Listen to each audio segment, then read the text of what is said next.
Hello and welcome to episode 2.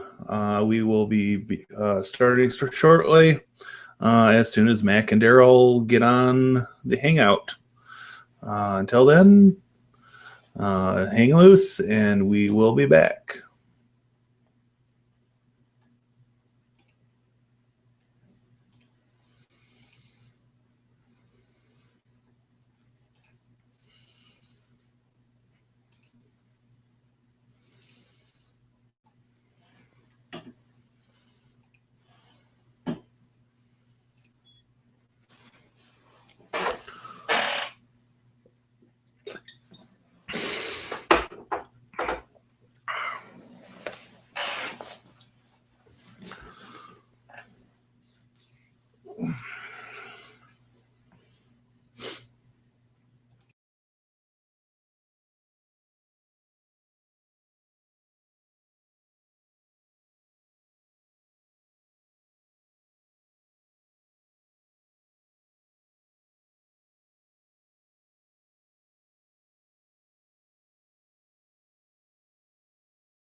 All right, well, there's one of you.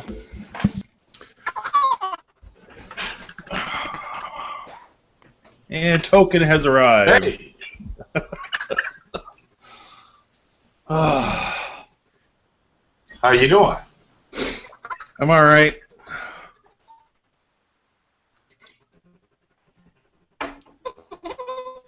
Hey, Matt. Long time no see. I'm getting...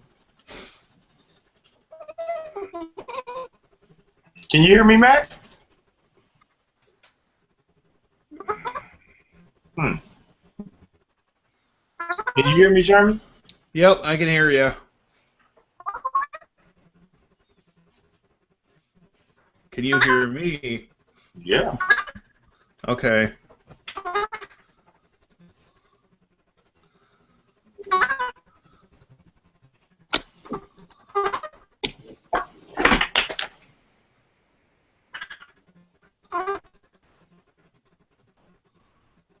Hello.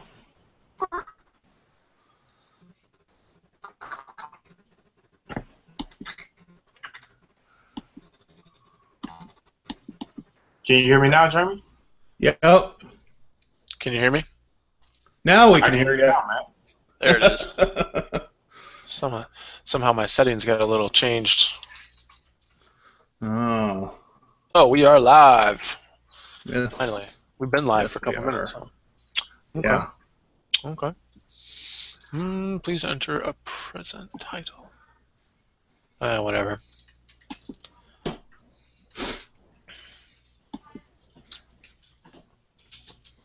Alrighty then. Where's the music? Have no idea. What? Yeah, what? What? What? Oh, no.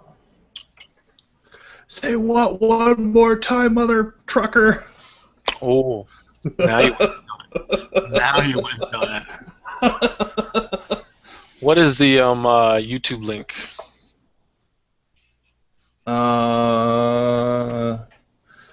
Give me a second and I can send that to you.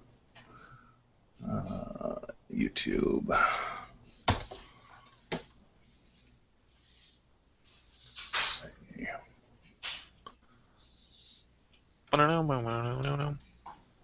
Oops. Oops. All right, I gotta get my crap together here. Good Lord.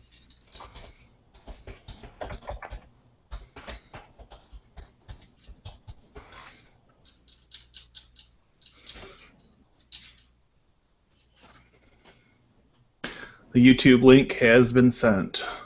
Oh, buddy. All right. Cool. So what's first on the agenda today? Ooh, that's not what I wanted. That is not what I wanted. Come on. Really? Does anybody have the agenda pulled up? I've got it up. Do All you right. guys not have it? Just give me a second. Start a topic. We're live. All right. Topic tonight, the most of it is going to be concerning computer repair in 2016. And so our first subtopic under that is, where is the market headed? Anybody Tablets. want to chime in on that? Tablets.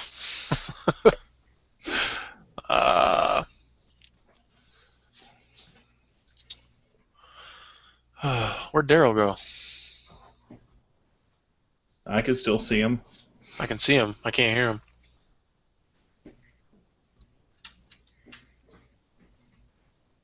Daryl? Can't hear you, Daryl. All right, we're having some technical difficulties, ladies and gentlemen. Give us a couple minutes. I'm sure we'll figure it out. Come on, IT guys, figure it out. Okay, computer repair in 2016. Where is the market heading? Down. Down, down, down. I would have to agree with that. As far as computer repair, yeah, it is going down. It's almost a dead market, really. Right. Doing computer repair by itself has pretty much been on life support for the last 5 years. Oh, easily. Yeah, easily.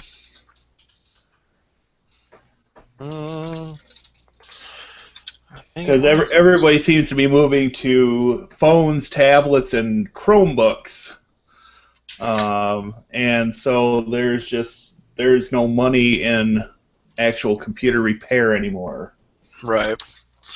No, that is definitely the case. Daryl, we still can't hear you, by the way. Send him a text message or something. He's just looking into the camera like... Hello? There it is. Hey. There he is. We're good to go. We're working on it. Oh, no. All right. Before we get any jokes about the man taking your voice away, you know. Never that. Oh, you are the moderator, so you might have did something like that just to have some superficial power. Sure. Yeah, we know who's working for Big Brother. Don't worry. Right. The market is heading down, like you guys said. Jeremy, you stated like a 5-year I think I want to stretch that all the way to about maybe a 10-year. I agree. At least 5 years, and probably closer to 10, maybe 12 years even. I think it really started when you started seeing the under $500 computer packages that you could get at some of the big box stores that shall remain nameless. Yeah.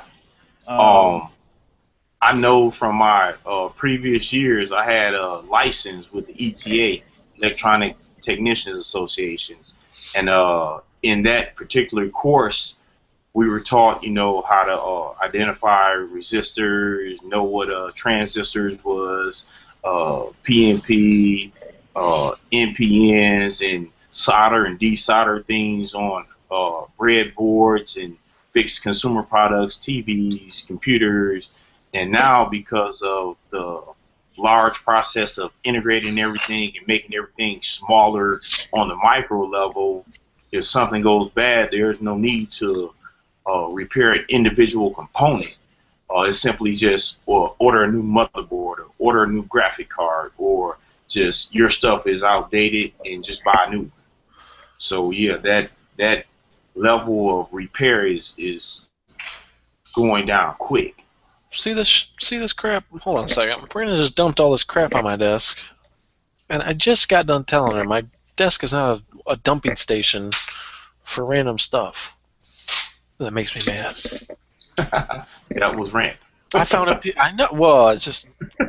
He's like, look at this crap. This is stuff that packs in stuff so it doesn't dry out or whatever. It keeps the moisture out. I mean, I found a piece of gum stuck to a piece of paper on my desk the other day. I'm like, what the heck, people? Like, my desk isn't your dumping station. It's not a trash can.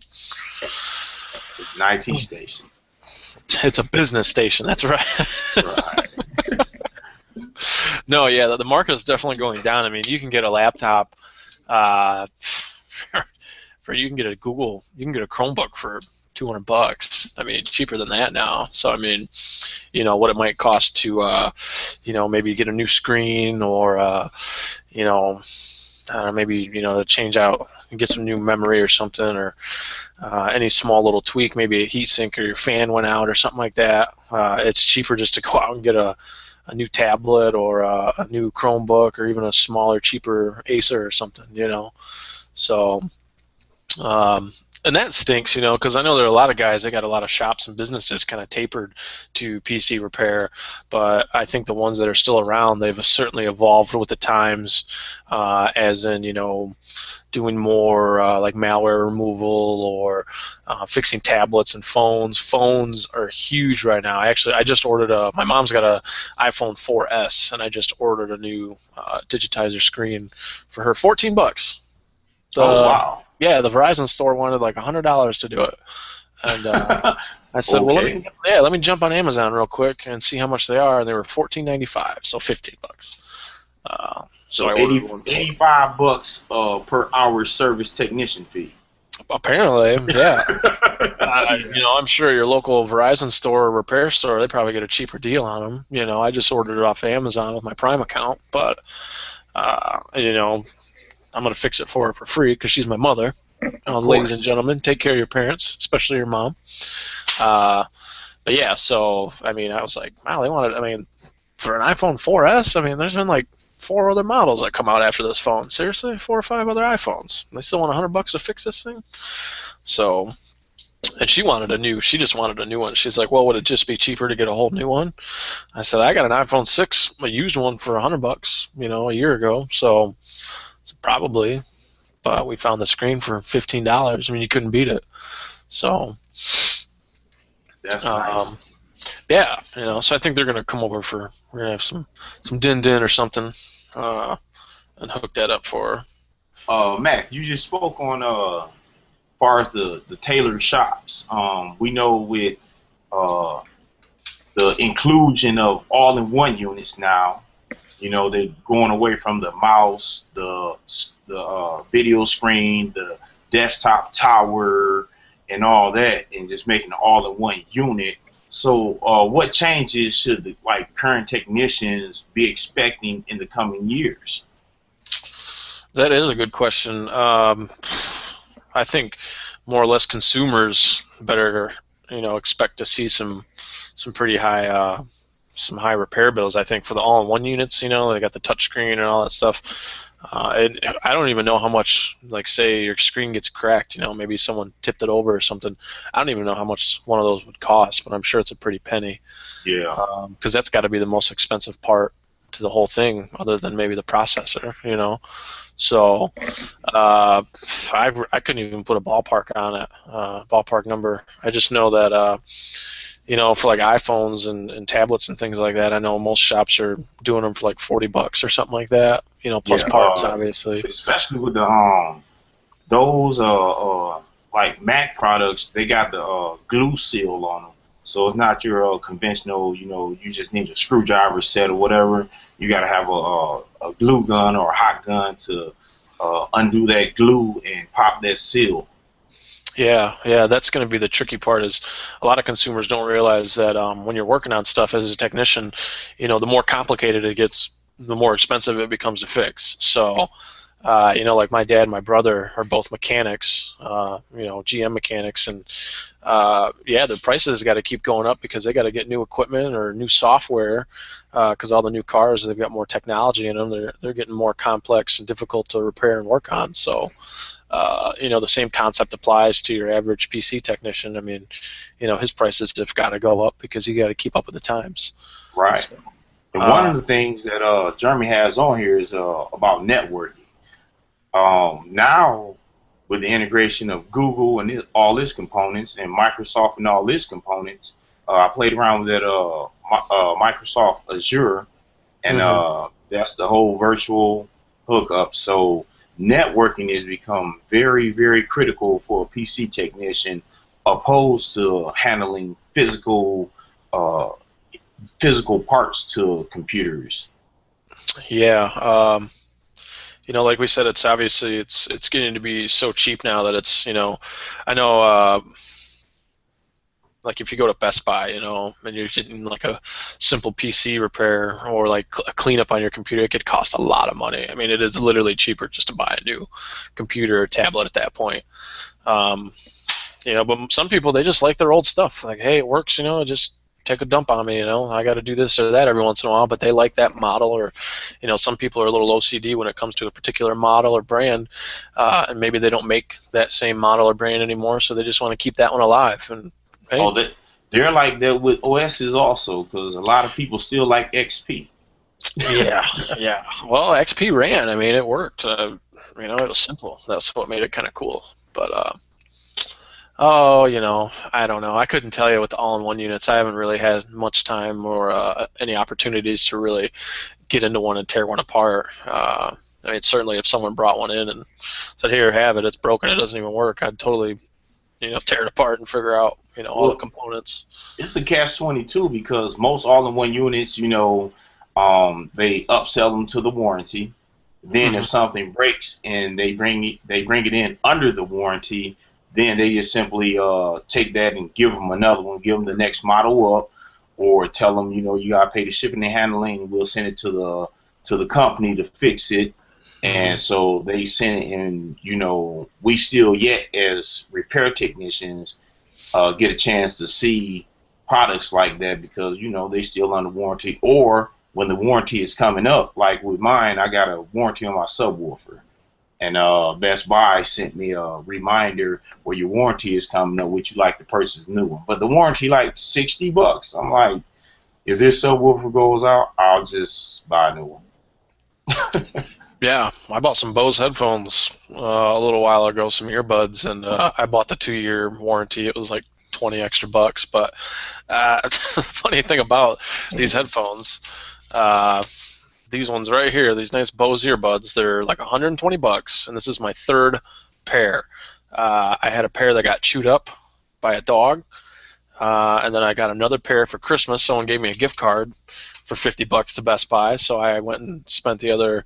I think they were only $100 at the time, so I spent another $50, got another pair, and damn it, if that dog, the same dog, got into him and chewed him up again, I'm not joking, I was so mad because I had my first pair for a long time. They're great headphones, and the second pair was the same dealio, but this third pair was more their newer style, and I just like them because they got these ear things on them that fit into your ear so they don't fall out, and they're Bose, so they sound great. And I don't mind forking over some extra money for my equipment. I like the nice stuff, and I just don't feel like these ones, though, the sound quality to me isn't the same. And I mean, the design is fairly similar, but I just don't feel like the quality is the same as they used to be. I think it's gone down a little bit. Oh, But that's just wow. my opinion. Yeah, I didn't think they sound. To be honest with you, the stock Apple earbuds that come with an iPhone, they sound just the same as these. And Okay. I was a little upset because you can buy those for like $30, and I bought these and like, well, what the hell? These are practically the same, but they're $100 more. So I don't know. So, so the master, the big question for both of you: is it realistic to make a living as a PC repair technician? No, I don't think so. I think it's Yeah. something you gotta. I think it's something you gotta have in your toolbox and in your repertoire. But as strictly just a PC repair guy, no, the market's dead. I mean, we got taught that in school. That was like one of the first things was you better learn how to do something else because there's no money in it. People don't want to spend the money for it. They got to spend $300 to get whatever they got broken fixed. It's just cheaper for them to why not spend $500 and get a whole brand new model. Yeah. I mean, or $300, even get something cheaper. What you think, Jeremy? I would tend to agree with that. I think, with the low cost of most computers and as cheap as consumers tend to be, the money is going to be in things like home networking, doing data recovery. But as far as anything else in the home repair sector, it's a dead end. I would honestly turn more towards the small business avenue. And, again, it's still going to be sort of a crapshoot there because you get these small business owners and, they think they're making an informed choice and they go to, a big box store and just buy computers off the shelf, and they don't realize that they're shooting themselves in the foot because they're not getting a professional version of Windows, which limits what they can do with networking on the Windows platform. And, depending on the hardware that's included in it, if they don't have a solid backup plan in place from day one, they're just playing some Russian roulette with it. Yeah.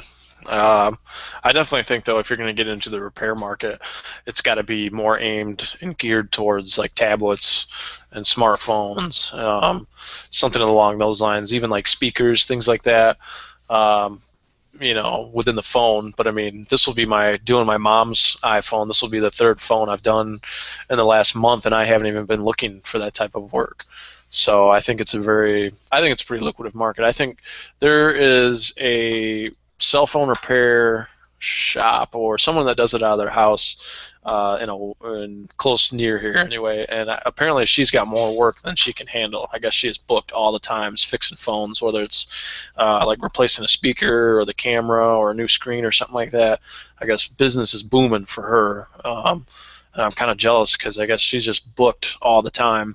And she's got more business than she knows what to do with, which, if you get good at one of these, changing the screen on an iPhone, if you know what you're doing, could take you less than 10 minutes. I mean, so 10 minutes, $40, boom. If you did 10 of them in a day, that's good money. So Yeah, that's a nice paycheck. and that's just working from home, and that's just phones, tablets, things like that. I don't even know how to price out one of those. I've never had to work on one, so. But I think, though, every once in a while, you'll find a piece. I don't think it's something you completely got to throw away and not cater to. I'm sure someone every once in a while is going to come in and say, hey, can you replace the screen on my laptop? It went out. I need a new one. Or someone might come in and need a custom PC built. Maybe they're looking just to get a gaming PC built or something. And I don't think it's something that you totally have to ignore, but it's certainly something that you don't want to completely set your business or your shop up for. Yeah, I agree. Educational wise, anybody in the field should at least go through that part in gaining the knowledge of dealing with computer parts, hardware parts, and that, because like Max said, anytime somebody may come through, want a gaming computer or have a screen that's broke on an iPhone or something, you have some people might take like computer science classes and go straight to the software, the networking. Jeremy, you have a master's in security, and I know when I went through your security class, it was so much software stuff that I got tired of looking at software. Tired of opening up folders. Yeah. No, shoot, we see it all the time. Like during the PC clinics and stuff, we pop a top or, pop open one of these PC boxes and people are looking in there like, they look at it like it's, a foreign language. Like, oh, what is this stuff? And it's like, you're almost done with your diploma and you've never opened up a PC before? I mean, so it's, it's a little upsetting. But I think definitely, if you got to be doing that stuff, you got to have your A+ anyway. So, yeah. You need that under your belt, just to prove that you know what you're doing at least. Jeremy, you got in the subsection more remote management. Now, remote management, that is ideal for the self-entrepreneur to get clients where they can remote access in and manage things, updates, change file folders, make new accounts, delete old accounts, and things like that. In saying that, with the remote management, you're probably going to have to either learn a lot of different software systems or server systems, or get certifications for sure from like Microsoft dealing with their servers.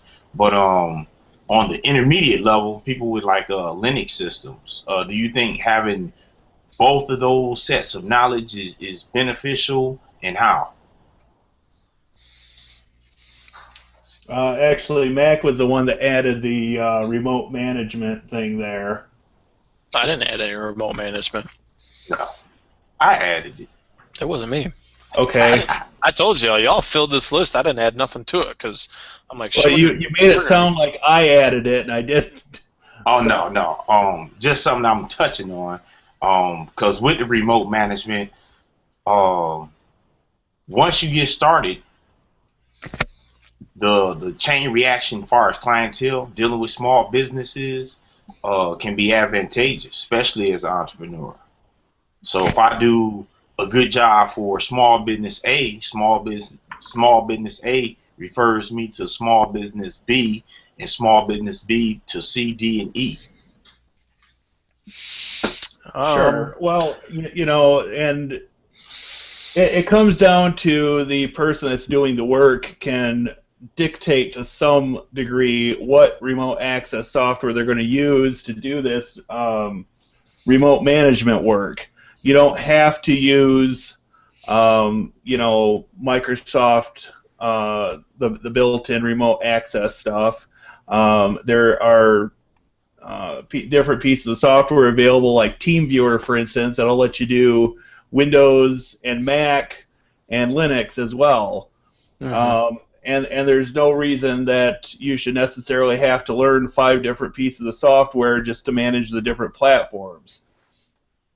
But yeah, I think it's going to be a good area to at least know about. And since there's so much software on the market, it's like a help desk system. There's no way you can know every single one of them, but they all basically operate in a similar manner, and if you've learned one, then you can get up to speed on the others in a short amount of time.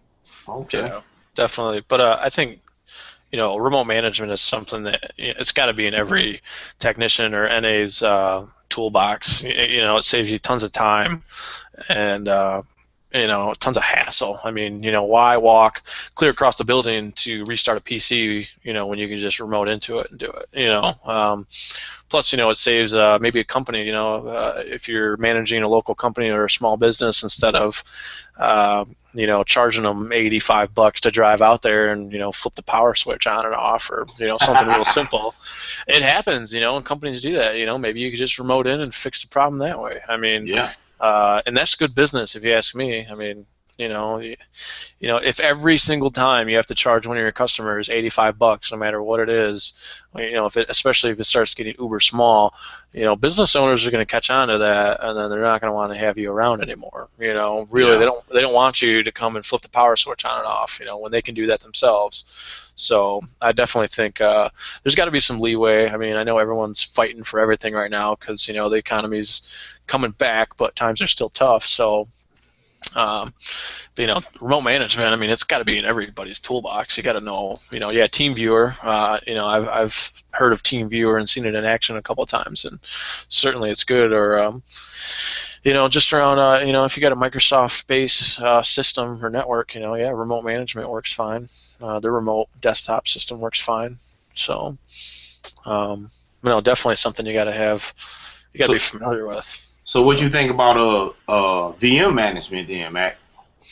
VM management, you're going to have to enlighten me a little bit more on what you want to know, I guess. Oh, well, for our viewers, especially like with small businesses that want to have a little bit more, specifically things like thin clients. So say you got a small business and you got a couple of field workers or something, they have laptops and they want to be able to be on this same domain or whatever, and you got your hypervisor and you got your machine running. And one thing Jeremy pointed out that I actually seen a small business person do, they went into a big box store and they bought a desktop, and it came with Windows Home Premium. Outstanding. And they was wondering why, they couldn't do the necessary networking because they didn't have professional or enterprise. And that right there is the killer. Like he said, being properly informed is very detrimental to the small businesses in terms of having a good network and not having to pay out a lot of money to IT technicians or NAs. Virtual management, though, besides remoting in, say you got a server that you as the NA can remote into, and they email you new group policies and stuff to format, and new employees and take out old employees. So do you think that'll be good far as a at-home situation as an IT entrepreneur? Definitely, like I said before, it's certainly a tool. Like, say if you work at a school or something, you have a snow day or school's canceled or something, or maybe you had like a family emergency, or, say your wife is sick or something, so you got to stay home and take care of the kids. Why not have a VPN or some other route to remote in and work from home? I know a lot of IT professionals do that on a daily basis.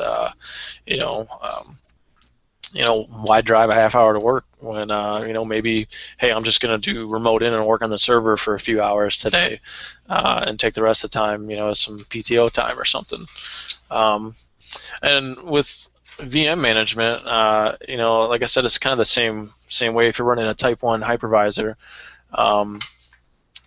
If you're running a Type 1 hypervisor, you actually don't do any work hardly on whatever station that you have that hypervisor set up on. You have a remote console that you remote into, and you manage it that way. So, and I mean, you could do it from home, or you can do it from the PC that you got set up next to the server. It's really easy. So,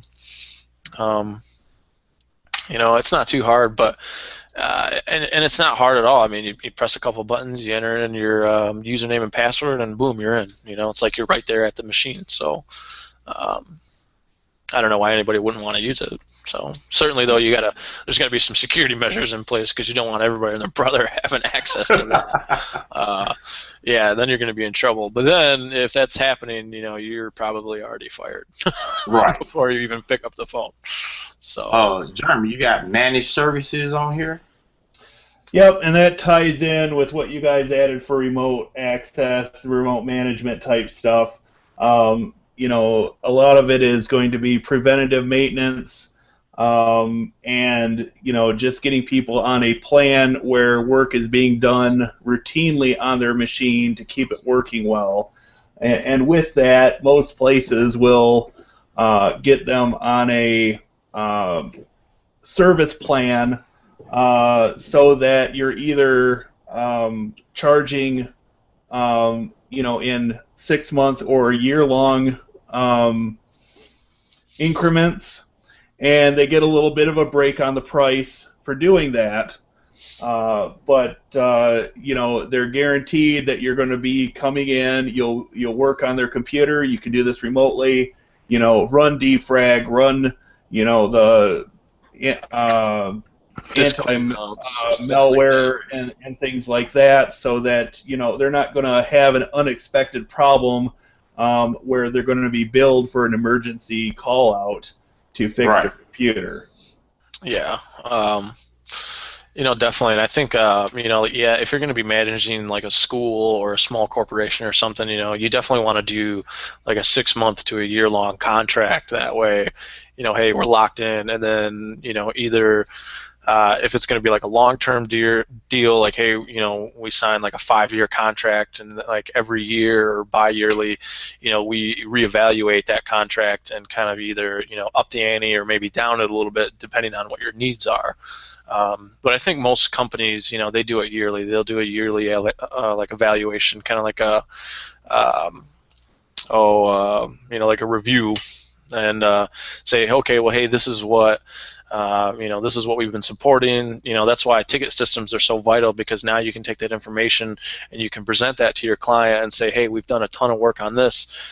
You can make suggestions on upgrades, or maybe, hey, it'd be beneficial for us if you allowed us to bring on another technician because we're having, more difficulties than we were expecting, and it's more than, one person could handle. Or hey, we need more software, but with this software, maybe we do have to have another technician, or we have to pay our current technician more money to manage that software. So definitely, I think a 6-month to a year review, yearly is a good thing.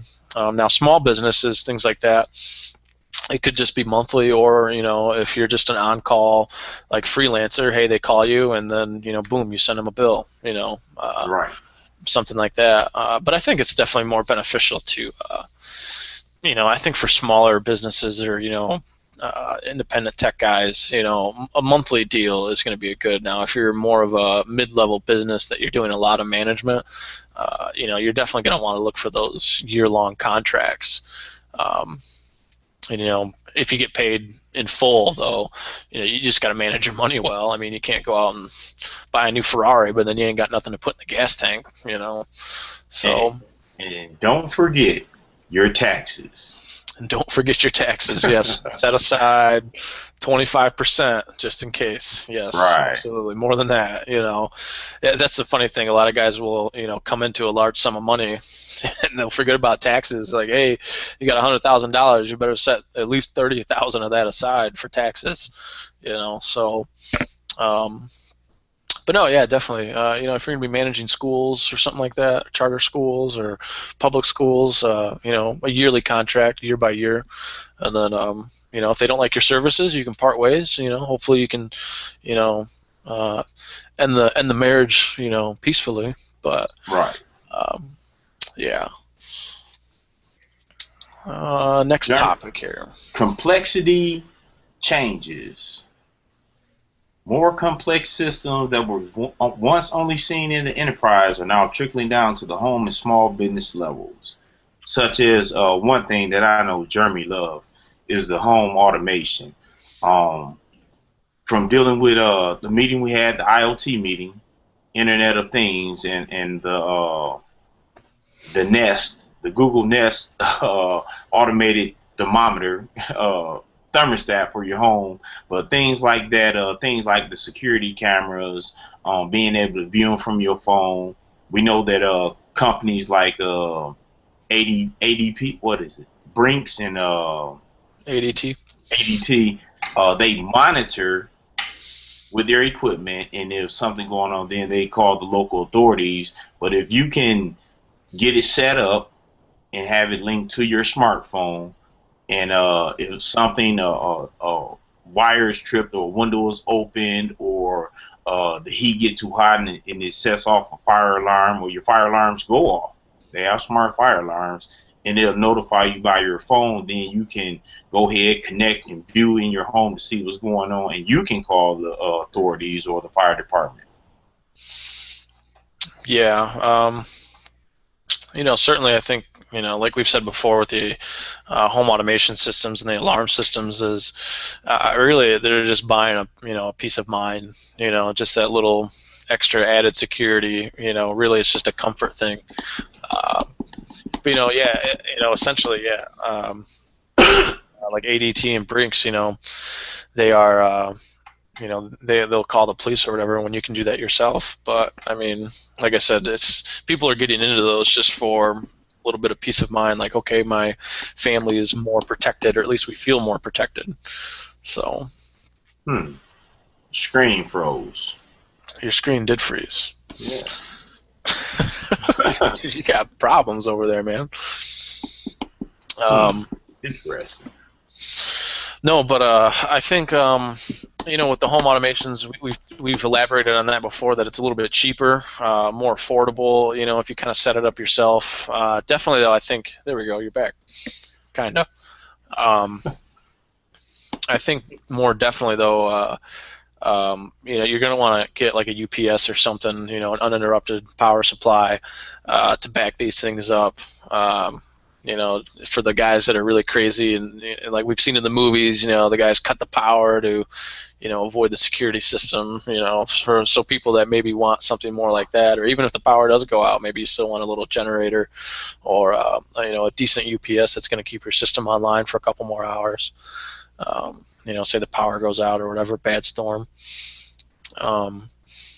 This Michigan, we get plenty of bad storms. Tell me about it. Jeez, oh, Pete.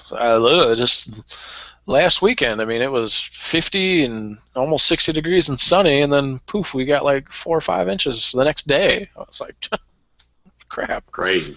Yeah. So you never know what's going to happen in this beautiful state.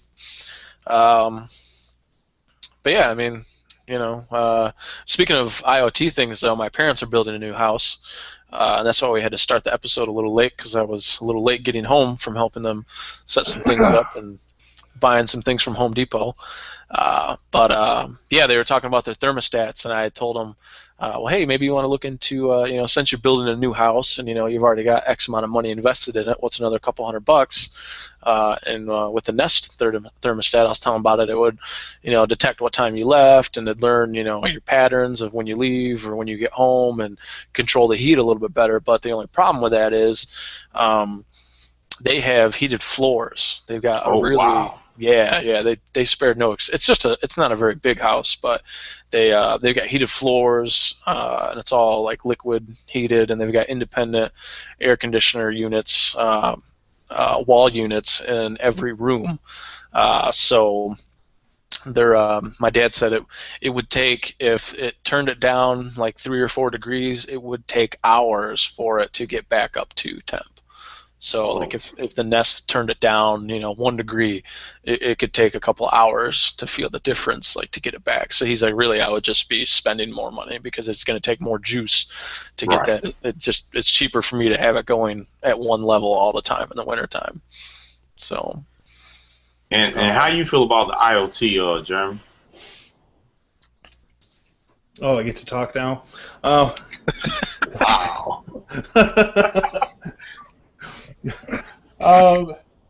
I think it's a great time to get into the IoT market and be keeping an eye on the way things are changing.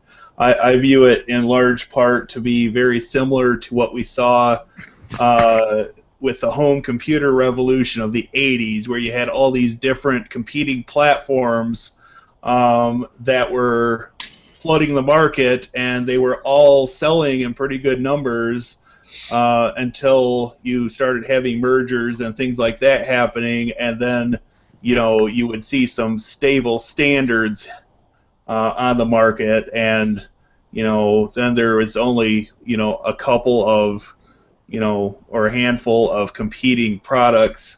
Heavy hitters. So, it's a great time to get into it and start watching it. Whether or not you want to invest a lot of money into it right at the moment, that's for you to decide on based on how much disposable income you happen to have. But it's definitely an exciting market to be a part of and to start working with. And once again, for you people out there, IoT is Internet of Things. It deals with anything that may be connected to the internet or Wi-Fi in your home. We did find out that they have IoT coffee makers, IoT toasters. I don't know why you want your toaster to be on the internet. Maybe they got a special way to toast pumpernickel bread or something. How does that work though? Because I mean, say you put your bread in that thing at night, by the morning hits, that thing's going to be rock hard. I mean, it's going to be all dried out and stale. I mean, I have no idea. I mean, isn't that like an enclosed thing, and then maybe something flips open when it turns on? I don't know. I mean, and coffee makers. I mean, I guess that'd be neat, but at the same time, I mean, most coffee makers come with a with a program. Well, yeah, you can set them up the night before and program them to start at a certain time. So I don't know why. They have the IoT refrigerator also. Why you want your refrigerator connected to the internet? Maybe a water line for ice, but to the internet, I have no idea. I don't know what you'd want to change. Typically, I think fridges are more, you set it and forget it type of deal. Okay, I like my fridge on 7, and and I like my freezer fucking cold. So right, flipping cold. Sorry. But no, I mean, some of the things, I think it's just for people that got more disposable income, they got some money to throw around. I think it's more of a social status type of deal. Look at, I got this $8,000 fridge, that's connected to my network, and look at, I can make ice cubes from my phone. I mean, to me, that's all it is. Same thing with the coffee maker or the toaster. I mean, plus, how much do these things cost? What is an IoT, coffee maker gonna run you? $150. I don't need a $150 coffee pot, right? That I'm not going to play with all the time. Now, I do think though, we did learn that you could unlock your doors with your phone, and you didn't have to do that by pressing a button. You could just hold your phone up to the door, and via Bluetooth LE, right? You can unlock your door that way. So instead of, say you got your hands full of groceries or something, instead of fumbling around with your keys, you can just put your phone up to the door and poof, it unlocks. I think that's really neat. Yeah, I thought that was neat also. A little dangerous though, because I mean, what if someone just happens to get your phone somehow, and poof, now they got access to your home. I don't know if they've maybe got some other type of biometrics or some sort of double back security for that, but to me it's a little. I think it's really neat, and I'd love to have it, but at the same time I'm like, man, what if I lost my phone? Or I don't know. It's not like anybody would find out where I lived, but it's like, what if they did? Then they got access to my whole home. Right. So, but I do like the idea of, definitely turning your lights on before you get home, or, maybe you're on vacation and you like to leave a light on or something, or turn them on or off. That way it appears that you're home, to the rest of the neighborhood. Yeah, I remember one of my great aunts had the little timers that you could plug into like a whole switch. And it had 4 or 5 plugs, and you could set the timers to come on at 6 o'clock or 8 o'clock to make it appear like someone was there. Yeah, now you can just do it from your smartphone. Yeah, they got those for Christmas lights too. You can have them on a timer so they're on at 6 p.m. and they shut off at midnight or something like that. Right. Yeah, I think stuff like that is pretty neat, but at the same time, like you said, you got to have that stuff locked down because you don't want someone getting into your network and then, turning your lights on and off. So, no, you definitely got to be careful with that. But I do like the idea of some of that stuff. I guess, if you had a stove or something, if you're running late, and you need the oven to preheat, you could turn it on a few minutes before you get home, and that way when you get home, you can just pop something from the fridge into the oven, and there you go. I guess that's a good idea, but at the same time, how much is one of these things going to cost you? I mean, a decent stove already is going to be $1,000, right? I mean, if you want, semi-decent looking one and everything, obviously they got cheaper models, of course, but I'm just saying, I guess for your average consumer level nice stove, I'm thinking $800 to $1,000, somewhere in that range. So same thing with a fridge or a washer and dryer. I just don't know. To me, there's just got to be a limit of, well, how much stuff, because every little thing you add to your network is something that's a potential security risk. So, and one thing they covered too was the internet being down. Yeah. Some devices save the command or whatever, and next time it scans for some type of active Wi-Fi, it'll upload it to the system or the service, and then go from there. So it can be saved in a queue, so to speak, for functionality. Yeah. But like I said, you got to think, with every device that you put on your network is a potential security risk. So yeah, you got to be careful. Like we said before, someone's smart TV, their remote, you could hook it up to the internet for whatever. It's like the remote. Why would you want the remote on your network? I don't know, but he had to put that on a. He didn't even think about it. He knew the TV, yeah, obviously, but so he's like, yeah, I had to lock down the remote too. It's ridiculous. So. You got one of those remotes, Jeremy? No. Are you getting one? No. No. So Stain. Cut off and save for episode 3. Yeah. Oh, shoot. Yeah, because we're coming into our time. We did make a conscious effort, viewers, to shorten this to hour increments or about an hour increment, and so we're going to try to stick to that plan and that format. We still would like your comments. If you want to give us comments, if you want to know about something and want us to research something, go ahead and tag it on the comment. And we hope that you tune in for future episodes. I do want to throw an idea out there, though. Our next one, we're going to be talking about colleges, community colleges or universities and brick and mortar versus online environments and blended online environments used by some brick schools. So you might want to tune into that. And Jeremy got a nice little list of different online courses for those who are into IT that you may want to look into and possibly take some classes just to further your own education. With that, anybody else has anything to add? Jeremy, Matt? Oh man, I didn't realize we were going to cut it so short. I was geared up and ready for 2 hours. We hadn't even been on an hour yet. Shoot, I don't know. I guess just a touch on the just to give it a little. I think definitely though, if you're learning anything, it's got to be more hands-on. To me anyway, I'm a tactile learner. So I mean, you can tell me something 100 times, and until I actually get to sit down and do it myself, it's not going to stick in my brain. And I know a lot of people, they're visual learners or auditorial learners, but me, I'm a tactile guy. I can sit there and listen to you and get a good idea and get kind of a good baseline, but after that, it's like, okay, well now where can I get into the nitty-gritty and actually get my hands on whatever I'm doing, whether it's tearing apart a PC or getting my hands on a new tablet or something, or setting up a server or pfSense, anything like that. I definitely, I can watch somebody do it, but until I actually sit down and do the commands and go through the keystrokes or whatever I'm doing myself, it's not going to stick in my head as easily. Right. So,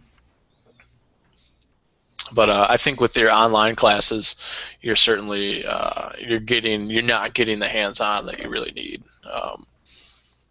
So definitely, if you're going to do the online route, make sure you've got some outlets to where you can, get some hands-on experience. Definitely.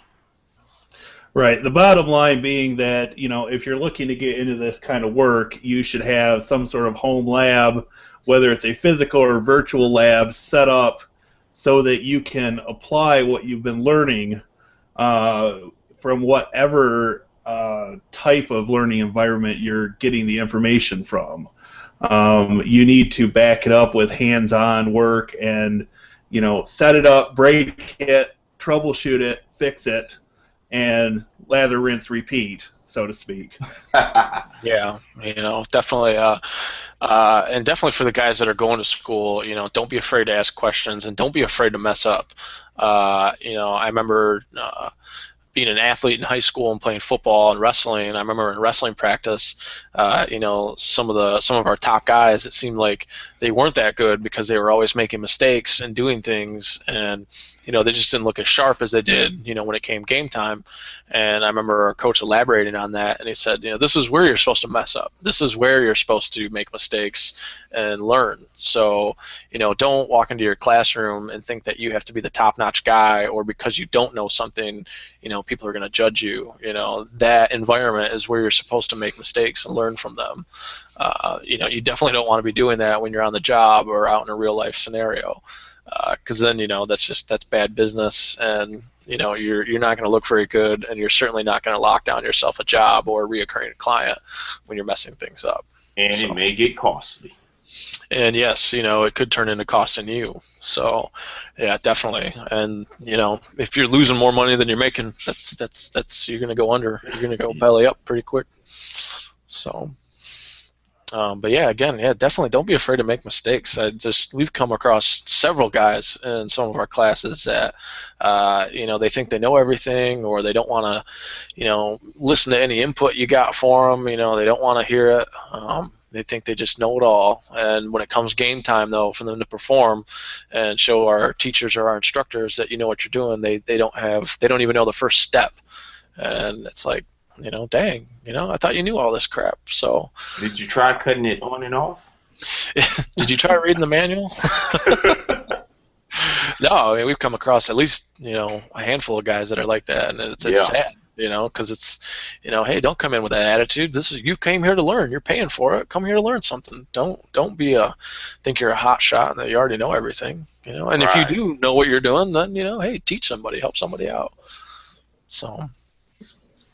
With that, everybody, we right at the hour mark now, so we're going to continue this on episode 3, unless we get some breaking news, and we might have to interject through the week. Well, I think we should definitely try to do. If we're going to cut them down to an hour, we should try to do 2 or 3 a week. I mean, an hour goes by quick. Hour goes by quick. I think multiple ones a week would be ideal. However, with me teaching on Mondays and Wednesdays and you going to school on Tuesdays and Thursdays, unless we did it Friday and Sunday, I don't see how it would work. Unless you've got an idea. Baby. All day, baby, all day. Well, all right, guys. With that, then I guess I am tuning out. Yep. So. Okay. Until next time, everyone. All right, ladies and gentlemen, thanks for tuning in to episode 2 of I3IT Guys. Make sure to stay tuned for our next episode. Goodbye. Peace. See ya.